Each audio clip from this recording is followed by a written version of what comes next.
An air bubble of volume 2.9 centimeter cube rises from the bottom of a swimming pool of 5 metre deep. ये हमारे पास एक 5 metre deep जो है एक swimming pool है और यहाँ इसके अंदर कहीं ये एक एयर बबल है, ठीक है। इसका वॉल्यूम दे रखा है इनिशियली 2.9 सेंटीमीटर क्यूब और इसकी डेप्थ भी पता है अपन को। आगे क्या बोला है, at the bottom of the pool water temperature is 17 degree Celsius. यहाँ इसके अंदर की एयर का टेम्परेचर भी कितना रहा होगा, 17 डिग्री सेल्सियस। यहाँ का टेम्परेचर 17 है। अब बोला the volume of the bubble when it reaches the surface. जब ये बबल यहाँ से राइज होकर यहाँ पहुँच गया तो डेफिनेटली नीचे से ऊपर जाने पर प्रेशर जो है वो कम होगा तो इसका वॉल्यूम बढ़ेगा, ठीक है।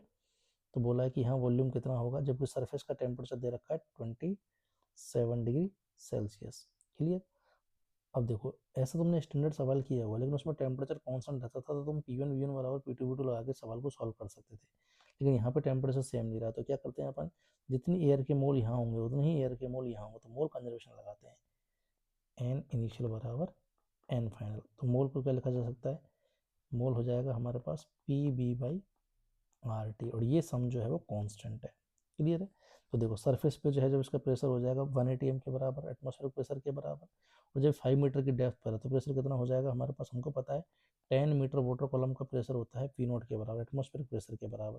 तो बॉटम का प्रेशर कितना रहा होगा, P0 प्लस 5 मीटर की वजह से 0.5 P0 और बढ़ गया होगा तो 1.5 P0 हो गया होगा प्रेशर यहाँ पे, ठीक है। अब रखते हैं जरा वैल्यू।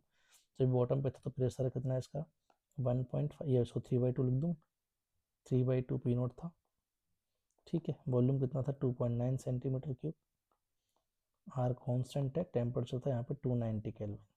फाइनली जब ये सरफेस पे पहुंच गया तो प्रेशर P0, वी फाइनल निकालना है, आर कांस्टेंट है, टेम्परेचर हो गया 300 केल्विन। तो निकालते जरा वी फाइनल, ठीक है। तो P0 से P0 कैंसिल, आर से आर कैंसिल, यहाँ पे ये वैल्यू हो जाएगी 29 से ये कैंसिल हो जाएगा तो ये बच जाएगा 3/200 equal to V final upon में 300। तो वी फाइनल की वैल्यू आ गई हमारे पास 9/2 या बोल दो 4.5 सेंटीमीटर क्यूब। तो first option will be the correct answer.